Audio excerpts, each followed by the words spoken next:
Plus, I'm hoping I can catch Jacob in the pit. That's my goal. I can find him in the pit. Then he can't run away. If I can find him. If I can find Jacob. He'll probably try to dodge me. Yeah. I'm going to go by his table. But that's during the show. I'm a professional. I'll wait till the pit. I'm going to see him for sure. Like, he has a table there, so. Oh, you know. Alex. Are you coming? Alex, come on.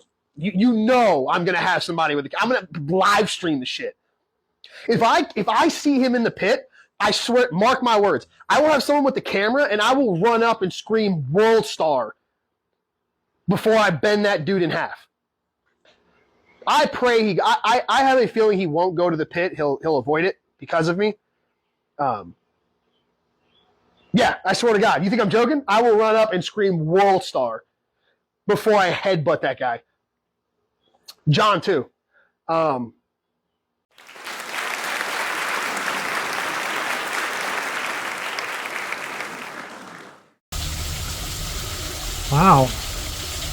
That was super duper scary. Anyways, Steve content gets sent to me regularly by his followers, and one of the screenshots that was sent to me recently, as you can see here, Steve makes some silly claims, which, like almost anything that he says, he absolutely did not mean at all. First off, he wants to assert that I believe that some of the claims that I made about his knife were baseless and made up. Most importantly, that it's completely ground off center, grinds are completely different on one side to the other, and that it looks like it was sharpened by someone who sucks at sharpening. Now, generally speaking, for a maker who'd been making for 2 years, this wouldn't be all that big of a deal, except that he's been hyped by his influencers, and he himself said that nobody else in the industry can hand sharpen a knife except for him. None of the other makers. Ironically, as you can see here, while he's claiming that I was mistaken about this, he is continuing to make knives that are completely unevenly ground and sharpened like crap. And I have multiple other testimonies showing that his knives do in fact come brand new, at least partially dull. So there's that. None of the claims that I made with this knife were unsubstantiated or untrue, except for the fact that John did not pay $140 for it. He paid 2 installments of $140. Little slip up there. Nobody cares. We will get back into this knife later, but I have taken a break from making content on Stevie here because I have other stuff that's more important to do. But first off, this was all about a month ago. I've dropped, repaired, and replaced my transmission twice in the last month. I have some paid footage to do for a really large knife brand, and I have some other content that I really need to get out. There is no motivation for me to do these videos for views. As you can see here, I can literally sit in a cave and talk about bushcraft and get more views than I can from Steve Kalari. And more importantly, like, people have this weird idea that I'm trying to compete with Steve Kalari, and that's why I'm making these videos. There is no metric by which I compete with Steve Kalari. Not a single one. In fact, if I were to compete with somebody else on a few metrics, it might be a brand like Reef Knives or Essie, and you will see me wear their apparel in my videos talking about my products. Like my knife brand, Exodus Knife and Tool. Okay? I don't compete with anybody because what I sell is myself and nobody else is me. So, I have not a business competitive bone in my body, and even if I did, Steve makes custom knives with unevenly ground edges and poor finishes and lame designs that are vastly overpriced. And I sell production knives made by White River Knife and Tool to an extremely high degree and for a fantastic value, all things considered. And in every other way, we also are opposites. So there's no competition here. Two more quick ironies. One, Steve started attacking me about a year ago now to get views and attention. That's what Steve's known for. We'll get more into that, but literally Steve's brand reputation is for attacking people, trying to get views and trying to earn clout. And the second thing is, when he originally attacked me, it was for being like 2 or 3 weeks late on doing my video about Survive. Like, he decided to go out of his way to give me trouble because I didn't make a video quickly enough. And now he thinks that he knows why I'm waiting to do a video for him. That's special. The most important part here, I think, he says that he will stop defending himself when I stop lying about him.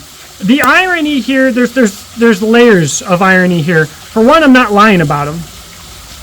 For two, everything that I've said about him, I have shown the proof. And for three, Steve has literally done nothing but attack and slander me, which is essentially why we are where we are today. Now, a little bit of the backstory with this most recent drama. Steve took a bunch of knives. He got paid up front for the knives by Whitty at USA Made Blades. And this is what Whitty had to say about that when he revealed that fact. And folks, to reveal the name, it is, and you're going to understand why I'm going live about this here in just a minute, especially once I say the name, but it is our own Chef Steve Kalari. And there is the tracking number with absolutely, it is a pre-shipment label created on February 14th that has gone nowhere. So what Whitty is saying here, you'll be surprised at who it is, because Steve was doing exactly what he has made a name for himself for making fun of or calling out other people for doing. He's an absolute hypocrite. He has made his name by attacking other people for the things that he is currently doing. That's really the foundation of where we are at today. Steve doesn't defend himself. Not really. Steve attacks people. He's made a name for attacking other makers. He made his name by attacking people like me. He attacks other makers because he doesn't like the steels that they use, despite the fact that he's now reviewing for Pops, a very similar steel that completely goes against everything that he said and the reasons for why he attacked other people. He attacked other people for the price of their knives when they made a nicely finished knife at a price that was lower than what he sells his unevenly ground and poorly finished knives for. This is Steve trying to force his opinion on others and to bully people. And quite obviously, I haven't talked about Steve even within my own circles for like a month now. And he has, in fact, continued to lie about me and slander me. So, speaking of those lies, we're going to talk about lies besides everything that happened with USA Made Blade. All of that has been well documented. We've got a whole playlist on it, either here or here. Fairly well documented. I haven't gone through every single lie because it's just annoying to do. But first off, Steve claimed that he posted a video in response to me and that I immediately reported it and got it taken down.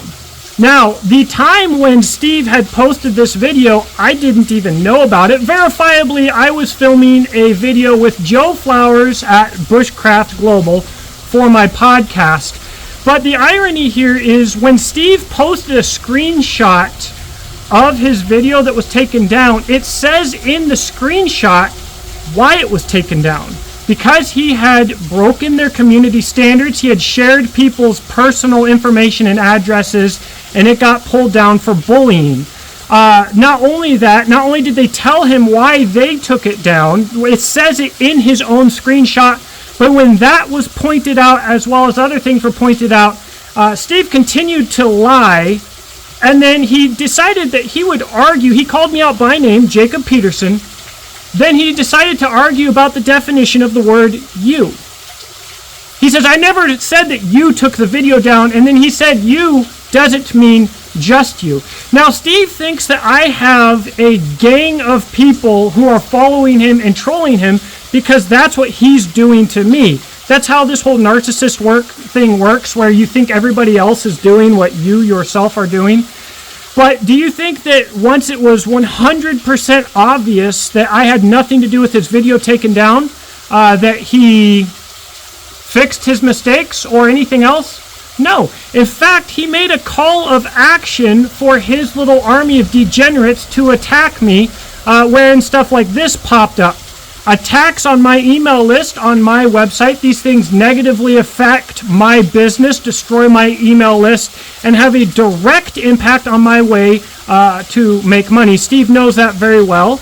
And somehow, coincidentally, the timeline just happened to match up perfectly with all of these spam email subscriptions and Steve's call to action. Steve claimed that I have slandered him. I've told the truth about him. I haven't damaged his business at all. I didn't lose Steve his table at BladeShow, which he got contrary to BladeShow's own rules, broke the rules to get. Steve lost them himself. Not only did he claim that I slandered him, but now he claims that I have helped him. Like usual, Steve can't decide or remember what the truth is or isn't. When you've been lying for long enough, it gets really hard to keep track of it all. Next up, he claims that John modified his knife. Now, he talks about the scratches on the back of the blade. John said that he used the knife. So I guess I don't really care too much about that. And we're going to go over this more in depth in the full video here. But the glue leaking out from in front of the handle scales, like he's a first month maker, that is shown in his original advertisement for this knife. The knife being unevenly ground, you can't fake that. And the terribly sharpened edge, we have mountains of proof that he is continuing to do that to this day. And what's really bad about this is when I show this unevenly ground blade and show this edge, he claims that somebody changed that, but he doesn't even know the product that he's looking at as he's making it well enough to know that he's still doing it. So he's trying to bully John to force him into lying to say that he modified the knife. John didn't modify the knife. Steve just makes a really crappy knife. Now the funniest one here, we're not going to go over all the lies because I couldn't fit them all into a video and I don't feel it's ridiculous. I didn't go to Georgia Bushcraft for the reasons that I said I did. So what happened, we got record rainfall here in Kentucky. My county and the counties around me, a state of emergency was declared, and my basement flooded because my sump pumps failed in my basement. You mean like he did for his favorite bushcraft show? Yeah. Yeah, I got some insider baseball on that. Yeah, he says he canceled it because of the weather. It's not what happened. The irony of him saying that he has a secret contact at Georgia Bushcraft, it's if you just hear it, you don't know the people at Georgia Bushcraft, you don't know him, and you don't know me. That sounds like it might make sense, like most lies do. But when you break into it, it's so stupid, because what he's saying is not only that I lied about why I didn't go to Georgia Bushcraft, asserting that I didn't go because I was afraid that he lives within about 2 hours of Georgia Bushcraft, but also that I told someone at Georgia Bushcraft that. And then that person who I trusted to tell the truth to while I lied to the whole world knew Steve and trusted him enough that he told Steve. Steve doesn't know anybody at Georgia Bushcraft. Steve doesn't know anything about bushcraft. Steve didn't know the difference between a pancake and a taco sheath. He doesn't know what a dangler on a sheath is. He has no idea what he's talking about. This is not at all his community. This is completely my community. It's such a stupid lie that if he had thought about it, like, he's like, oh, this is going to make him look like a bitch. Oh, this is going to be... If he thought about it for more than like 10 seconds, he'd be like, wow, that's retarded. I should probably come up with a better lie. He can't do that because he's not smart enough, but I found that to be entertaining. Now, as I have said, Steve's been doing this for like 5 years. And Steve has called out some people who deserve to be called out.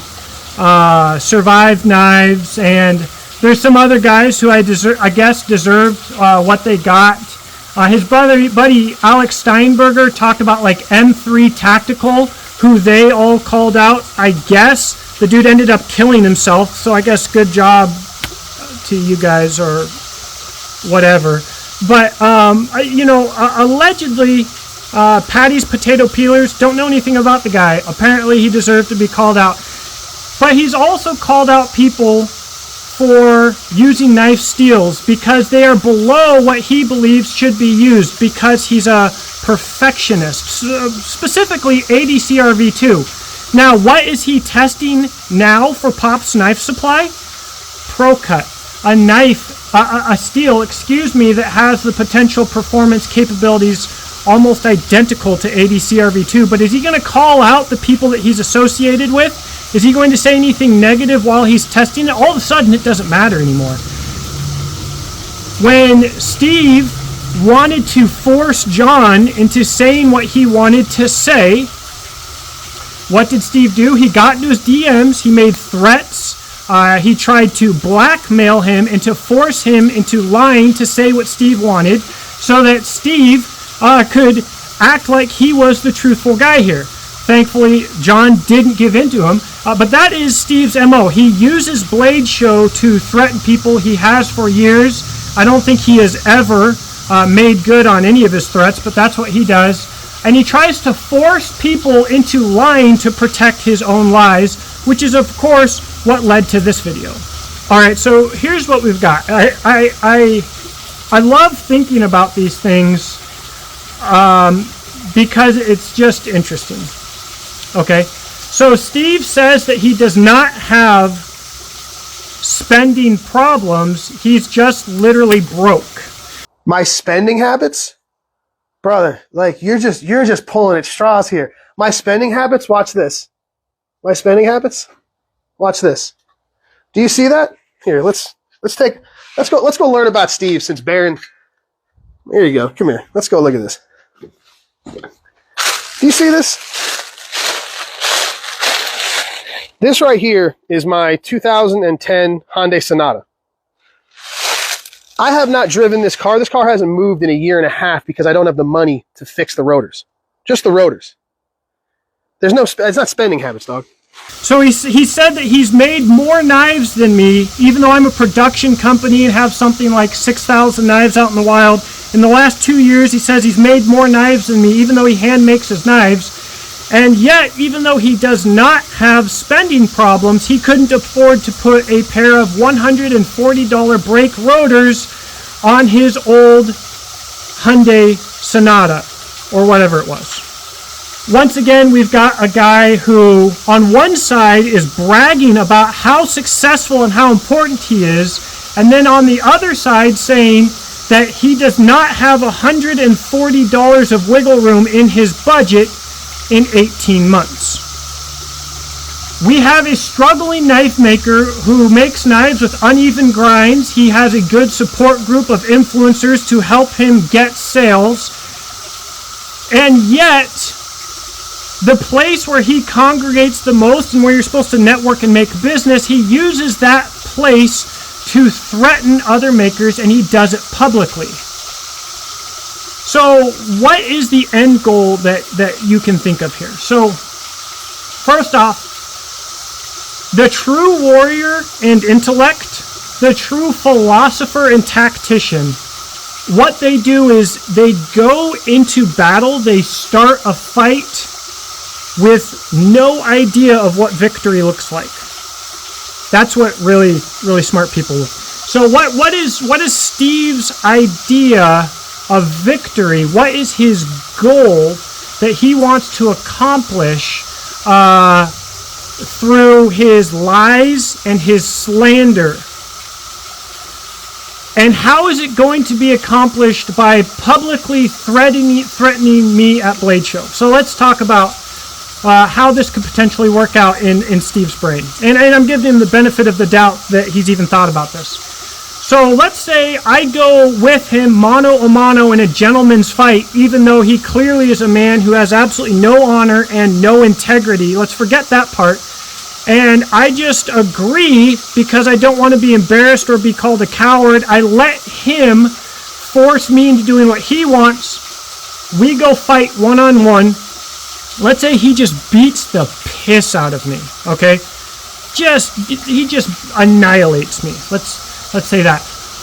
Where does that help him? Does he believe that after that happened, I will take all of my videos down off of my YouTube channel, and that then I will promote him or never talk about him again because I'm afraid if I utter Steve Kalari's name that he will beat the shit out of me? Does he actually think that that's how that would work? Or let's say let's give him some credit here. Let's be more realistic. Like, we beat the shit out of each other. He goes out afterwards and is like, I beat the hell out of Jacob Peterson. He's such a pussy. And then I come out and I'm like, man, I beat the hell out of Steve Kalari. He's such a fat old criminal piece of trash. Okay?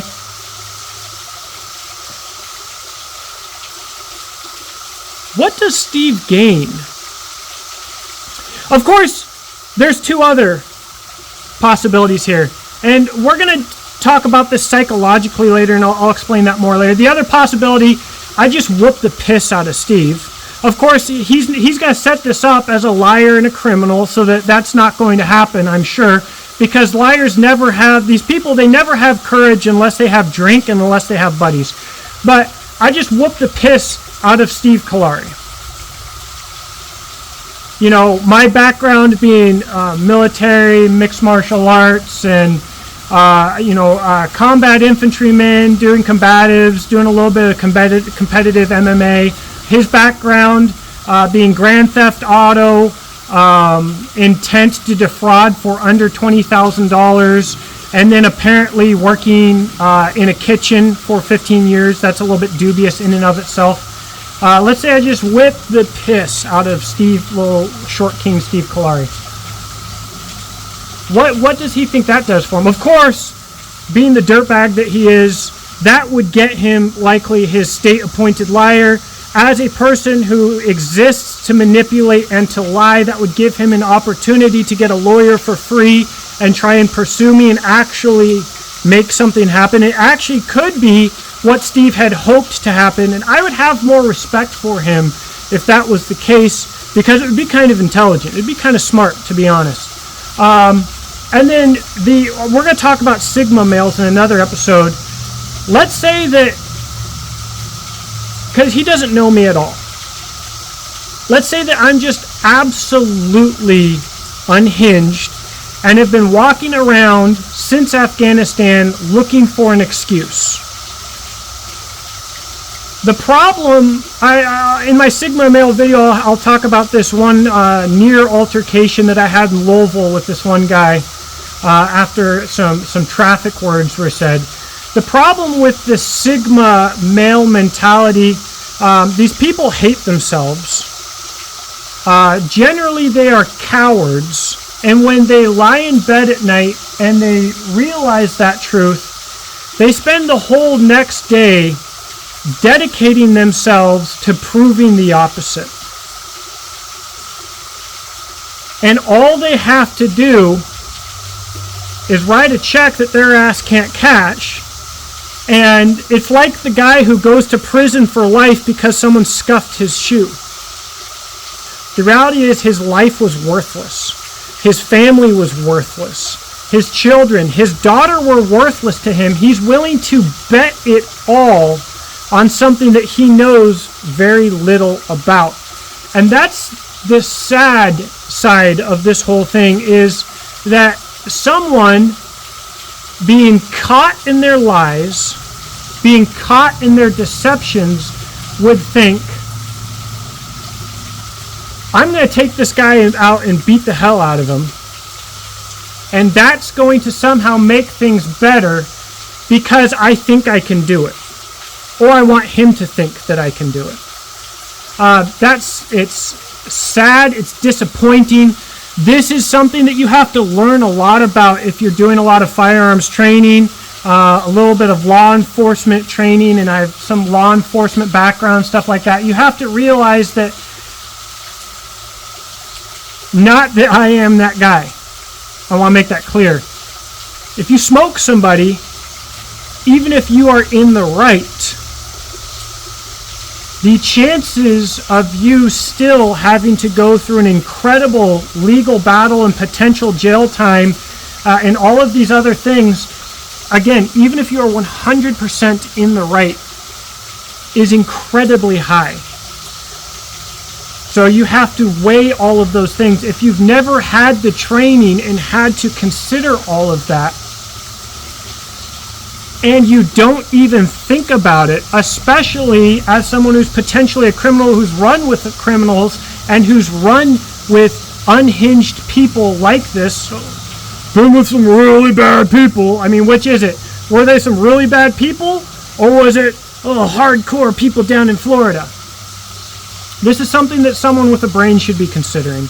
Before you threaten to fight another grown man in an alleyway, this is something that you should be considering. Obviously, Steve doesn't value anything in his life enough to think that far ahead. So what's surprising to me is not actually Steve's response here, Steve's lies, Steve's manipulation, bullying, threatening, coercing, slandering. None of that's surprising. What is surprising to me is the people who want Steve to represent them. So first off, the most surprising is Pop's Knife Supply. I've talked to the guys at Pop's Knife Supply myself. Recently, the owner posted this. I would have to assume because Steve is running his mouth and the owner freaking realizes that he's his own worst enemy. But we not only have this guy, he doesn't work, this guy, so as I understand it, Steve got his start with Pop's Knife Supply. Pop's Knife Supply opened their shop to him to help him get started, just like somebody else gave him a table to help him get started, gave him, sold him, rented to him, illegally had some method of transaction towards him to get him a table at BladeShow. He helped them. He worked there for a while. As I understand, he's not currently working there, but he's still behind the counter over at Pop's Knife Supply. He's still looking through your orders, and this is also not isolated because Dusty, Pop's manager, is also getting personally involved, like Steve is, on Erica EDC's behalf, and annihilating other knife makers and getting involved in drama while representing Pop's Knife Supply. So why does Pop's Knife Supply want this type of person to represent them? All the things that Steve has said about the American Bladesmith Society, about ADCRV2, about how about Pop's Knife Supply's clientele. Pop's Knife Supply, I know for a fact, sells a lot of ADCRV2 and is going into Pro Cut, and I've got some ideas about that. I have no doubt that they sell a lot of steel to the American Bladesmith Society. Why do they then want to be represented by Steve Kalari? Neves Knives, he said that he got involved in the Blade Binge Drop because he loves Steve's knives and they're just such good performers. He's willing to show off the knife and say that Steve is one of the best in the business with waves in his own footage, in his own stuff. Most likely they were also unevenly ground. He never mentioned anything about that to his viewers. He says because he genuinely likes it. Do you think that that is authentic? Erica's EDC. You know what? I decided to keep Erica's EDC out of this at one point, and I believe I did a pretty good job of that, especially considering my history with Erica's EDC personally. Erica's EDC, Steve Clark starts talking crap about ADC RV2. Erica's EDC starts saying the exact same things.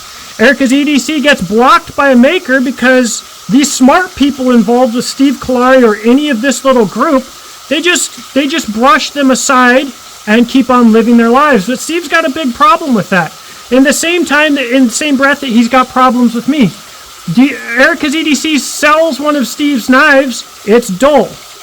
Is that because Erica's EDC, Erica, can't sharpen? Or is it because it was never sharp in the first place? Who knows? The knife that Steve Kalari named after my brand, his Exodus, as he's trying to get into the bushcraft community because he thinks he can compete with me, that's going to Erica's EDC. I already showed you it's unevenly ground and poorly sharpened. There's gaps in the pins. There's gaps in the lanyard hole. Do you think Erica's EDC is going to tell you that? Furthermore, when this all popped off, Erica reaches out to me almost with tears in her eyes, not wanting to be involved, saying that she's wanting to change and not do things like she had done last year for Steve.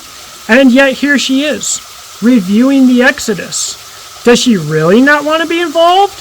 Or does she only want to be involved without repercussions? And furthermore, she wants to make a living out of this. Well, Neve's Knives is a big enough channel. He's not doing anything for free. Erica's EDC, if she wants to make a living out of this, where's the money coming from? Because Steve Kalari can't afford to spend $140, can't eke that out in 18 months, according to him. So where's the money coming from? Steve Kalari, when it first popped off with Witty, said that someone had offered to pay all of his lawyer fees. Where's that money coming from? Who is Steve associated with that has that kind of money? And who might stand to gain from Witty being sued? Who might make money from that? Who might make money from talking crap about ADC RV2? Except for somebody else who maybe is about to release a competitive steel?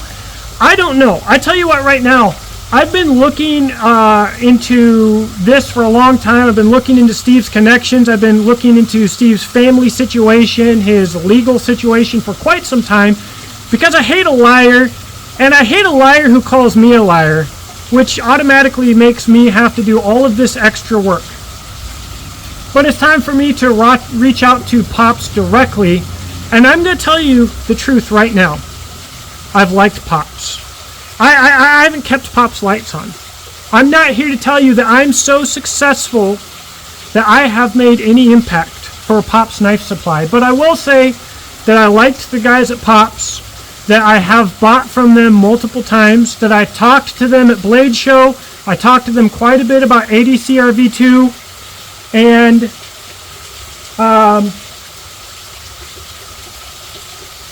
research behind the scenes is fine, but sometimes you need to hear it from the horse's mouth. So that's the logical next step. I don't actually expect much to come of that, but I'm hoping for the best, honestly. So what does this mean from here on out? The truth is, I don't want to constantly do videos on Steve. I don't actually want to have any contact with Steve.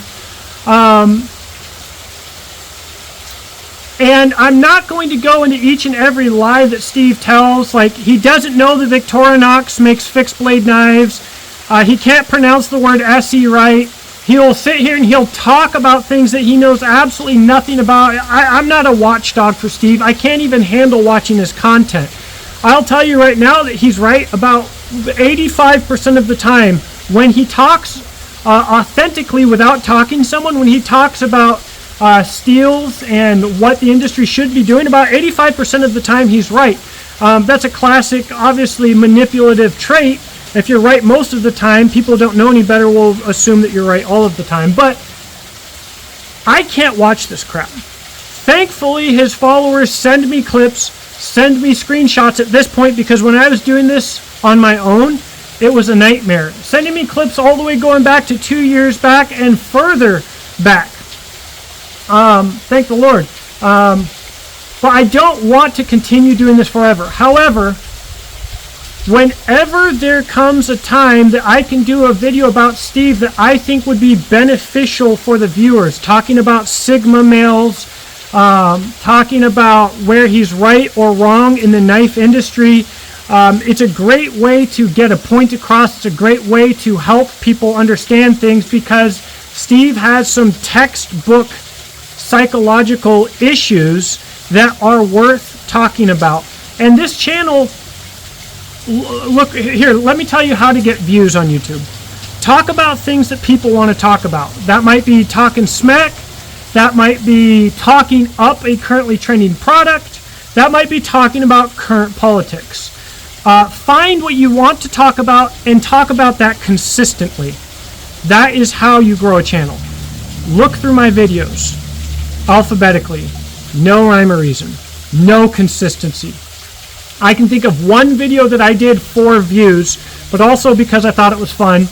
What knife would I choose if I were in the Fallout TV series? I've got like this list of videos that I should do that would be really good for getting views and growing the channel. That's the only one I think I've ever done. What I do, I renamed this channel Jacob Beach Peterson because that's my name. I talk about things that I'm passionate about. I talk about things that I want to talk about.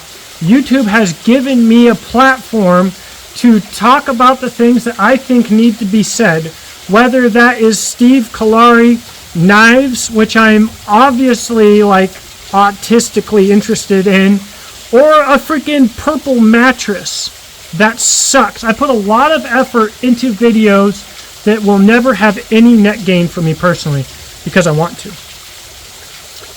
So when dealing with like Steve Kalari or like Rodney Taylor at Black Scout Survival, I've been very interested in the past and in college in sociology. I have a bachelor's degree in criminal justice, homeland security, domestic terrorism, and so this stuff certainly interests me. And there are a lot of these indicators. There are a lot of ways that someone like Steve manipulates people and information to pull in well-intended people who are too stupid to know any better. Sheeple, the willfully ignorant, useful idiots are some terms for this. And, you know, like Steve on one side is talking about people sending him videos of my children. He's talking about coming to see me at my home. He's stalking me. He's saying that I live rent-free in my head, whereas I haven't talked about him for over a month, and he's named a knife after me. He's threatened me. He's mentioned me multiple times in videos. Most of this I didn't even know because I'm busy.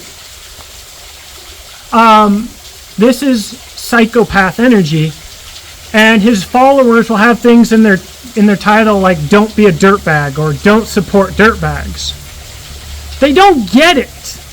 They don't get nuance. These are the kind of people who end up loading up good people into cattle carts knowing that they're going to go get mass murdered, and then they go home and they think that they've been doing a good job and doing a good thing because they have good intentions, but they've been manipulated slowly and longly enough, and they're stupid enough to have no concept of the implications of what they're actually doing.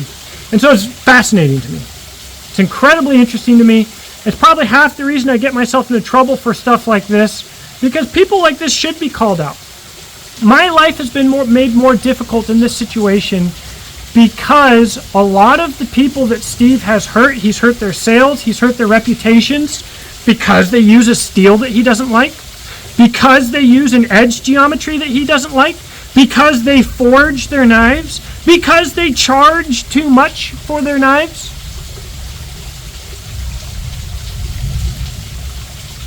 And then he's going to play the victim when he gets called for doing all of the same stuff. And people are telling me, look, ignore the guy. Ignore the guy. Whitty said that arguing with a guy like Steve is like playing chess with a pigeon. They're going to knock all over the pieces and crap all over the board. The issue here is If you're in a chess tournament with a pigeon and nobody wants to play the pigeon, so nobody plays, the pigeon wins. And in this case, if the pigeon wins, good people who don't know any better massively overpay for substandard, subpar knives because some influencer told them to. You know, I've heard a million times, I don't have the mental energy to say anything to Steve. That is a valid point. If you're arguing with a guy who will lie to your face and then argue with you about the definition of the word you, if you're going to stay in that argument, it is mentally exhausting. And it's not worth it for most people. On the flip side, these people who are sending me screenshots and video clips, I tell them, like, this is not me versus Steve.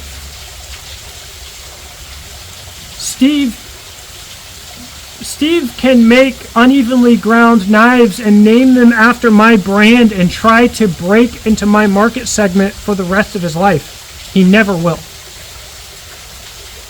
I talked about what Steve should look for if he were to win. Well, if we were in a competition and I were fighting with Steve, with me versus Steve, and there was a win, that win would be Steve only talking about what he knew about, Steve only calling people out and trying to damage them in their businesses when they actually deserve it, and Steve telling the truth. He could be an asset to the community. I'll be the first one to say it. People act like if you don't like somebody, you have to act like you don't like everything that they do. It's retarded. It's not the case. Steve could absolutely be an asset to the community if he learned what to look for in products before he started telling other people about them. He could have a lot better product. If he took the time that he takes for talking trash about people and he invested that into his equipment, into fixing his Hyundai, then he might be able to make a better knife, and he might be able to afford his own table at BladeShow. But he can't. Steve's his own worst enemy. A secondary win for me would simply be that good people don't get screwed over. I know that feeling. I hate that feeling. Steve sent that knife to Germany to a friend of mine who said he bought the knife because Erica recommended it. He was vastly disappointed with it. We'll talk about this more in the other video. Steve did try to make it right, though. And by the way, generally speaking, besides his customer who he doxed and then publicly ridiculed multiple times while the guy was apologizing, for the most part, Steve does try and take care of his customers. Steve did offer to make it right, but how are you going to make it right when you just sent a product overseas to Germany, when they have to pay taxes to pick it up, when it costs so much to ship it back, for you to sharpen it as well as you should have sharpened it when you sent it out? I'd like to not see that anymore. So, and let's talk real quick about what it would look like to lose for me. Well, for me to lose, that would entail me giving Steve any more time than Steve deserves for Steve's sake.